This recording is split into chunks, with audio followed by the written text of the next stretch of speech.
ধনী কাল সে নিঃস্ব, এটাই যেন নিয়তির খেলা। এমনই এক নিয়তির খেলার শিকার খাবার হোটেল ব্যবসায়ী আবুল কালাম। একসময় ছিলেন শহরের সেরা ব্যবসায়ী, এখন তিনি ফুটপাতের টোকাই। প্রতিদিন শহরের ডাস্টবিন থেকে সংগ্রহ করেন প্লাস্টিকের বোতল, এগুলো বিক্রি করেই দুই বেলা দুমুঠো খাবার জোগাড় করেন। জানা যায় গত শতকের ৯০ দশকে তার খাবার হোটেলে কর্মরত ছিলেন ২৫ থেকে ৩০ জন কর্মচারী। সকালের নাস্তার জন্য তার হোটেলে ভিড় থাকত দুপুর পর্যন্ত, দুপুরের খাবার চলত সন্ধ্যা নাগাদ, মধ্যরাত পর্যন্ত ভিড় লেগে থাকত রাতের খাবারের জন্য।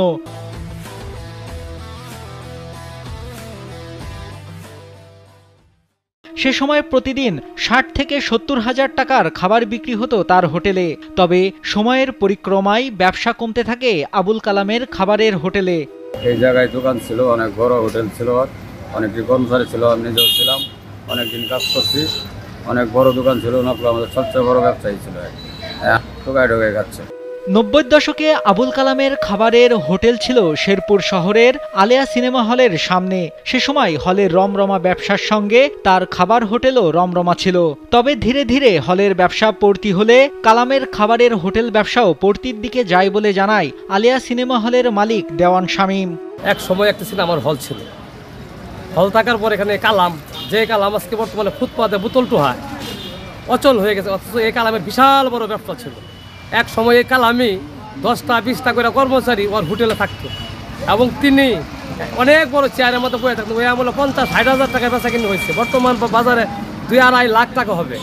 অথচ আজকে আল্লাহর কি কুদরত, ওই কালাম ফুটপাতে পলিথিন টোহা, বোতল টোহা, এটাই হলো বিধান। আসলে নিজের এত বিশাল মনে করা আর কিছুই নাই। এক সময়ের বড় ব্যবসায়ী ৭২ বছরের আবুল কালামের হিসেবের খাতা পুরোপুরি ওলটপালট হয়ে যায় তিনি অসুস্থ হয়ে পড়লে। এক সময় ব্যবসা গুটিয়ে পথে পথে শুরু করেন টোকাইয়ের কাজ।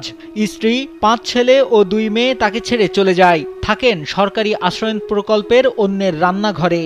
বড় ব্যবসা ছিল, আমি সুখে আছিলাম।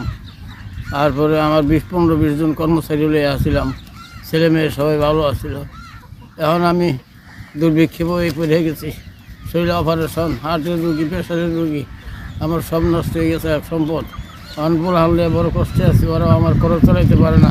আমি এই ঠাই হসপিটালে, এই ঠাই বন জঙ্গলে, সরকারে একটু ঘর দিছে, এই পাইসকা, এটা তো গুফের মধ্যে অন্য কোনো ব্যবসাও করা যায় না, অনুযায়ী হাইরে বাজার করে নেওয়া, খালি ওইটা থেকে খাওয়া, এছাড়া অন্য কোনো বন্দোবস্ত নাই। আমি হন নিরুপায়। এক ছেলে জানান নিজেরা ঠিকমতো খেতে পারেন না, কোনো রকমে চলে সংসার, বাবাকে দেখবে কিভাবে, তাও যা পারে সেভাবেই সাহায্য করে। অনেক বড় ব্যবসায়ী ছিল, মাকলাবাজার প্রথম ব্যবসায়ী, মার কাছে শুনছি, মানুষের কাছে শুনছি। এখন সে যে পরিস্থিতিটা আছে, খুব খারাপ পরিস্থিতি। তার আমাদের 5 সদস্যের পরিবার, 4 দোকান ধরে করে আমার সংসার চলে না, বাবার কি করে দেখি। তারপর যতটুকু সম্ভব হয় চেষ্টা করে, অনেক সময় হয় না। এলাকাবাসী জানায় আবুল কালামের উত্থান তারা দেখেছে, আবার তার করুণ পরিণতিও দেখেছে। আর যেন কোনো ব্যবসায়ীর সাথে এমনটা না হয় তাই বলেন তারা। আল্লাহ তাআলা একদিন কারোর বড় করে কারোর সহ্য করে, এটা আল্লাহর লীলা খেলা। তো যে কালামের বাকি জীবন যেন ভালোভাবে চলতে পারে, আমি তার জন্য দোয়া করি এবং আল্লাহর কাছে দোয়া করি এবং কামনা করি যেন কালাম পুনর্বাসিত। হোটেল ব্যবসা ছিল, আমরা 90 দশকে দেখেছি। ওই লোকটা এখন আজকে পথের ভিখারি, ফুটপাতের ব্যবসা হয়তো করে, টুকায়, পাশে টুকায়। তো এরকম ঘটনা যাতে না ঘটে মানুষের জীবনে, আমি একজন ব্যবসায়ী হিসাবে বলতে চাই যে সবাই সব চিন্তা ভাবনা করে চলতে হবে, এটি বড় কথা। এরকম ভাগ্যে যাতে কারণ না ঘটে। আজ যে রাজা, কাল সে ফকির। অনেক সময় আমরা ভাবি এগুলো শুধুই প্রবাদ বাক্য, মুখের কথা, আসলে তা নয়।